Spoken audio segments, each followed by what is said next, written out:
Hace poco salió la tan ansiada temporada 5 y última de Stranger Things y ha sido un éxito y ha roto toda clase de récords. Más de 59 millones de reproducciones para el primer episodio de la temporada. El 39% de los hogares estadounidenses vieron los primeros 4 episodios de la serie de la última temporada durante las primeras 48 horas. Eso es algo que a mí me voló la cabeza cuando lo leí. Y la última temporada de Stranger Things ha sido tan popular que Netflix batió el récord de audiencia en la semana de estreno de cualquier programa en inglés en esta plataforma. Pero eso no es lo más impresionante de Stranger Things. Lo más impresionante es que podemos encontrar el propio evangelio de nuestro Señor Jesús en Stranger Things. Como nos diría el buen Michael Heiser, que justamente tiene un libro precisamente sobre este tema. Y no es que Stranger Things sea una serie cristiana, o que es una alegoría, o que es intencionalmente cristiano, que los autores tenían esto en mente, pero lo que pasa es que las historias de calidad mapean naturalmente la historia de salvación bíblica. De hecho, en la trama podemos ver elementos que reflejan la historia cristiana de una forma excelente, y más adelante vamos a ver por qué tiene que ser así más bien, para que sea una buena historia y cómo eso se relaciona con el cristianismo. Pero antes de llegar ahí, veamos algunos elementos que nos ayudan a encontrar el evangelio en Stranger Things. Lo primero y quizás lo que es más evidente es que vemos que la visión materialista no es suficiente. Esta visión que nos dice que nosotros somos solo un cúmulo de materia, que lo que existe es lo natural, lo que es materia, y no hay nada sobrenatural, no hay nada más allá de la materia. No tenemos alma, no tenemos espíritu, somos solo materia. Y esa se deja en claro que esta visión no es suficiente. Queremos ver algo más allá. Por eso hay interés en lo que es paranormal, en lo que es oculto, a pesar de que incluso muchas veces sea una espiritualidad genérica, que no le pongamos un nombre como Jesús. Pero las personas quieren una espiritualidad porque la visión materialista de la realidad no es suficiente. Y por más que muchas personas afirmen creer esto del mundo, en verdad sus reacciones muestran que hay una gran insatisfacción con esta visión. Porque sí, muchas personas pueden afirmar que eso es lo que creen de la realidad. Y de hecho, es interesante porque la propia serie trata de meter lo supernatural, lo sobrenatural en lo material, ¿verdad? Y se considera que el upside down, el otro mundo, el otro lado se puede alcanzar como por la ciencia, ¿verdad? Que se usan categorías naturales para meter y explicar aquello que se quiere presentar como algo sobrenatural, ¿verdad? Y vemos que el que sabe llegar al otro lado es el profesor de ciencia y que ellos usan instrumentos científicos para llegar al otro lado y que al final todo tiene una explicación científica. Entonces, vemos ese impulso de querer decirnos nosotros creemos que todo es material, pero a la vez se nos sale por los poros que estamos pensando en algo sobrenatural, ¿verdad? Sabemos que hay una realidad más allá de la que experimentamos todos los días en este mundo natural. Y de hecho, el cristianismo nos dice que esa es la realidad más fundamental. ¿Por qué? Porque Dios es espiritual y todo proviene de Dios. Nosotros los seres humanos somos seres tanto espirituales como materiales, pero tenemos una conciencia mayor del mundo natural y muchas veces ignoramos lo que pasa en el mundo espiritual. Y en el mundo natural es donde nosotros tenemos nuestros ojos, donde tenemos nuestros sentidos, y quizás son los sentidos que estamos más acostumbrados a usar. Entonces ignoramos mucho de lo que pasa en el mundo espiritual. Pensemos, por ejemplo, en la historia de Job, ¿verdad? Cómo Job, lo que él veía con sus sentidos naturales, que era lo que él tenía acceso, era de que le estaban pasando tragedias, que él no había hecho nada malo, pero aún así de repente todas sus posesiones se perdieron. Más adelante sus hijos se perdieron, su familia se perdieron.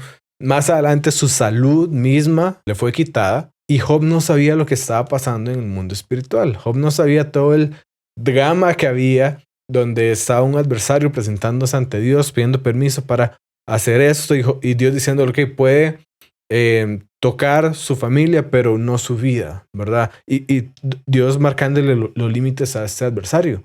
Y nosotros somos así, ¿verdad? Ignoramos lo que pasa del otro lado, ignoramos lo que pasa en el mundo espiritual muchas veces. Y hay puntos de encuentro entre los dos mundos, y hay momentos en los que la conexión entre ambos mundos se hace más evidente. Y el principal de esos es la cruz de Jesús. Que ese es el punto donde lo material y lo inmaterial se unen para formar un antes y un después del tiempo, de la historia, donde vemos que el Hijo encarnado, Dios mismo, encarnado como ser humano, muere en la cruz. Tenemos la unión de lo material y lo inmaterial, de lo espiritual y lo físico. Y ese es el punto más importante en la historia donde esto ha pasado, y vamos a ver más adelante las implicaciones que tiene esto. Ahora, vemos que nosotros queremos o estamos hechos o buscamos algo más allá de este mundo, ¿verdad? Que lo sobrenatural se nos sale por los poros. Ahora, otra cosa que vemos en la serie es que estamos hechos para comunidad, ¿verdad? Y vemos el valor de la amistad, que el valor de tener un vínculo más grande que yo mismo, ¿verdad? Ahorita en nuestra cultura todo nos dice que todo gira alrededor mío y cómo yo me puedo sentir mejor y más, pero la serie deja en evidencia cómo en realidad nosotros tenemos un anhelo de algo más grande, un anhelo de pertenecer y de ser parte de algo más grande que yo.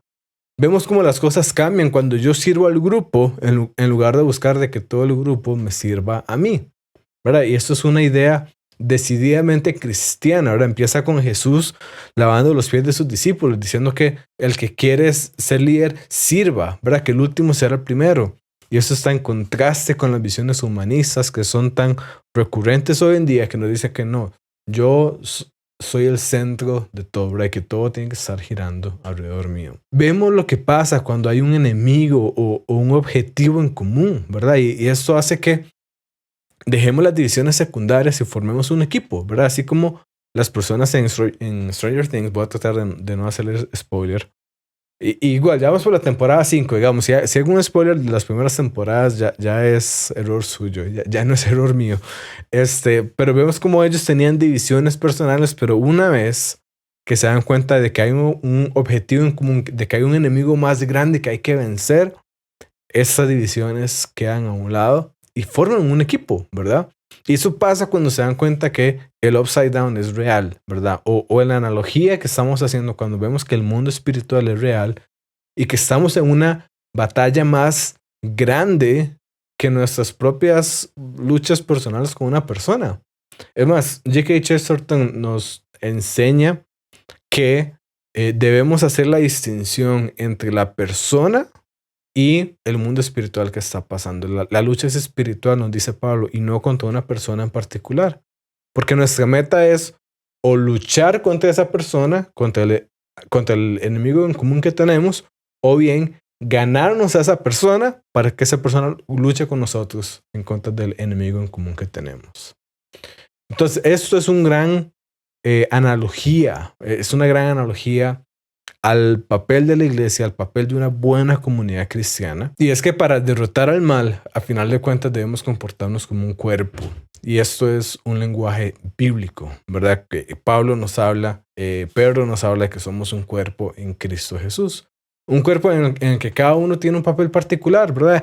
Así como los personajes en la serie de Stranger Things, cada uno hace su trabajo, cada uno tiene un papel en particular, ¿verdad? No es que uno se encarga de todo, no. Todos son necesarios, todos tienen un papel en particular y todos ocupan hacer ese papel para participar en la derrota al enemigo.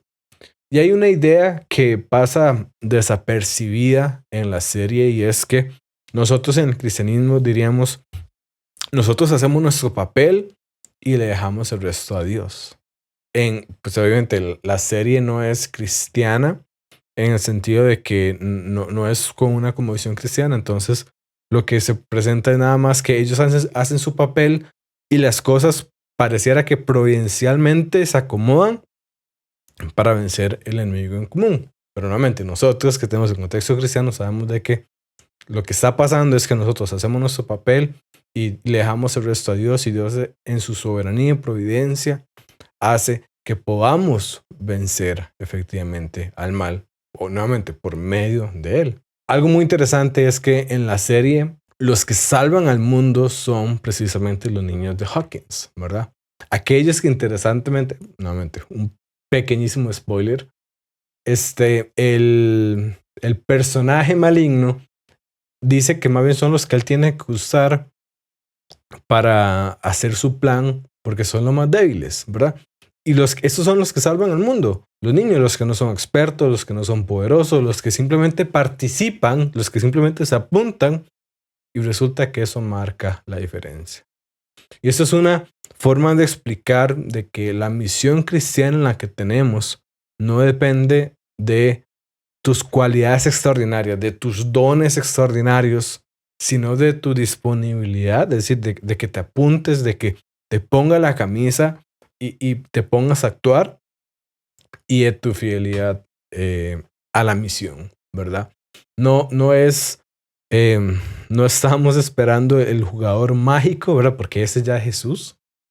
Lo que ocupamos son personas, si se quiere, ordinarias, que sean disponibles, que sean fieles y que se pongan la camisa y empiecen a actuar en la obra de Dios. Como tercer punto, ¿quieres fortalecer tu fe con recursos confiables sin perder horas buscando qué leer? Preparé una lista seleccionada de libros esenciales de teología, filosofía y apologética para que tengas un punto de partida esencial. Entra a diegofalles.com/recomendados y encontrar lecturas que realmente construyen tu entendimiento y tu vida espiritual. Descubrí tus próximos libros en diegofalles.com/recomendados. Hay algo muy importante y muy interesante también en la serie, y es que muestra cómo el sufrimiento nos forma y nos ayuda a crecer, ¿verdad? De hecho, vemos cómo Eleven sufrió un montón. De hecho, sufrió injustamente porque ella fue sujeto de experimentos que, pues, evidentemente ella era inocente, ¿verdad? Y experimentos en contra de su voluntad. Y lo mismo con Will, porque Will sufrió, y nuevamente, él no lo buscó, él empezó a tener este contacto con el otro lado, y yo pienso que más adelante vamos a saber por qué. Pero este sufrimiento de ellos dos les permitió adquirir las habilidades necesarias que los hizo aptos o que los capacitó para cumplir con los roles que más adelante ellos van a cumplir en la misión, ¿verdad? El sufrimiento no es gratuito, es decir, no es que nada más sufrimos y ya sin ningún sentido, no. Hay una razón y podemos ver que hay una utilidad del sufrimiento porque nos capacita, nos enseña, nos entrena y nos da capacidades para luego hacer lo que tenemos que hacer. La misma Biblia nos enseña que Jesús fue tentado en todo y que ese sacrificio, ese sufrimiento que él tuvo en su humanidad era el medio necesario para la salvación. Qué gran bien la salvación de toda la humanidad que crea en Jesús resulta de este sufrimiento de Jesús. Vemos también en Génesis 50:10 donde José le dice a sus hermanos: es verdad que ustedes pensaron hacerme mal, pero Dios transformó ese mal en bien para lograr lo que estamos viendo, salvar la vida de mucha gente. Vemos cómo el sufrimiento tiene una capacidad de formarnos y de hacernos salir adelante con las habilidades que necesitamos para hacer lo que ocupamos hacer. Y antes de seguir, déjame en los comentarios, dime en los comentarios cuál es la escena de Stranger Things que te parece que mejor ilustra algún componente del cristianismo. Puede ser esos que estoy hablando, puede ser cualquiera otro, porque hay mucho de dónde escoger. Entonces te espero en los comentarios. Y bueno, sigamos. Como cuarto punto, vemos que el mal es real, no es algo nada más simbólico, no es algo nada más psicológico, no es algo relativo, sino que el mal existe, es objetivo, es un enemigo a vencer, ¿verdad? Podemos tener nuevamente, si alguien no ha visto las primeras temporadas, eso no es mi culpa. Tenemos primero la figura del Demogorgon, luego vemos que está Vecna, ¿verdad? Hay un mal, hay una entidad que es maligna y es un enemigo a vencer. En el cristianismo tenemos a Satanás. Tenemos los seres espirituales que están en contra de la voluntad de Dios y es un enemigo en común, ¿verdad? Es un enemigo poderoso, ¿verdad? Tiene poder, es un enemigo que de algún modo no debemos menospreciar, ¿verdad? Aunque ciertamente debemos saber que no es invencible, ¿verdad? Este enemigo es poderoso, es inteligente, pero no es todopoderoso y no es supremamente inteligente como Dios. No es una lucha pareja, ¿verdad? Dios es infinito, Dios es perfecto, Dios tiene todas las cualidades y este enemigo sí puede tener características importantes, nuevamente poder, inteligencia, pero no al nivel de Dios. Y eso en el cristianismo lo tenemos muy claro en este ámbito espiritual, ¿verdad? Muchas veces personas dicen que por el mal que hay en el mundo, es muy difícil creer que un diablo o que Satanás existe, ¿verdad? Muchas veces el mal lleva a personas a decir, hey, sí, definitivamente tiene que haber un Satanás que está detrás de todo esto. La buena noticia es que si existe Satanás, entonces, bueno, existe Dios. Porque el bien puede existir sin mal, pero el mal no puede existir sin el bien. Porque el mal es una corrupción o la privación de algo bueno, ¿verdad? Vemos justamente como el upside down es una corrupción de algo bueno. Como tenemos lo que quizás era el mismo pueblo de Hawkins, pero está corrompido, ¿verdad? Está degradado porque es la corrupción de algo bueno. El bien puede existir sin el mal, pero el mal no puede existir sin el bien. Como quinto punto tenemos que el sacrificio es necesario para vencer al mal. Y aquí las cosas se van poniendo cada vez más interesantes. Y esto lo vemos en cada personaje, ¿verdad? Cada personaje sacrifica una parte de sí mismo para ayudar a vencer el mal. El amor sacrificial es el mecanismo que se usa para vencer el mal. El amor expresado mediante un sacrificio es el medio para vencer el mal. Y esto lo tenemos en cristianismo con cada uno de nosotros, pero obviamente en el sacrificio máximo que fue el sacrificio de Jesús, que es necesario para vencer el mal. Que por este amor expresado mediante un sacrificio, el mal es vencido y nosotros tenemos posibilidad de reconciliación con Dios. Y eso es algo que tenemos que hacer nosotros, ¿verdad? También seguir este ejemplo que Jesús nos da y sacrificarnos en amor por los demás, ¿verdad? Sacrificar muchas veces nuestra propia comodidad, sacrificar muchas veces nuestra propia seguridad, sacrificar muchas veces el qué dirán para compartir el mensaje de Jesús por amor precisamente a las personas. Y voy a terminar con este punto y es que esta historia es tan exitosa de Stranger Things porque justamente tiene el patrón correcto que una historia debe tener. Las historias que más nos llegan, como Stranger Things, funcionan porque están construidas sobre el patrón de la historia cristiana. Tenemos que empezar con un grave conflicto, ¿verdad? Hay un enemigo real, una amenaza importante. Luego tenemos un héroe que se sacrifica, una comunidad que lucha unida y al final se logra la redención del mundo.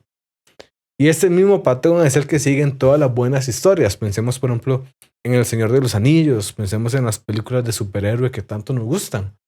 Esas historias funcionan, esas historias nos llegan porque derivan o reflejan la gran historia que es el cristianismo, en que hay un grave conflicto, ¿verdad? El pecado y la muerte en el mundo. Hay un enemigo real y una amenaza importante, un héroe que se sacrifica, una comunidad que lucha unida y alcanza al final de cuentas la redención del mundo. La gran diferencia con todas esas historias y el cristianismo es que el cristianismo no solamente es la mejor historia o la gran historia, ¿verdad? Más bien, las otras historias son un reflejo de esta historia en particular. Y eso es porque el cristianismo no solamente es una historia más, sino que es la historia verdadera, es la historia de la realidad, la historia de cómo pasaron las cosas, de qué es lo que está pasando en ese momento y de qué es lo que pasará en el futuro. Pero es una historia que es buena, que nos engancha, que nos motiva a participar, pero que además es verdadera. Es una historia que nos da esperanza, pero que no es una esperanza ilusoria, sino es una esperanza que está fundamentada en la verdad de la resurrección de Jesús. ¿Qué te pareció el video? Estuvo bueno, ¿verdad? Suscríbete y activa las notificaciones para que no te pierdas de otros videos como este.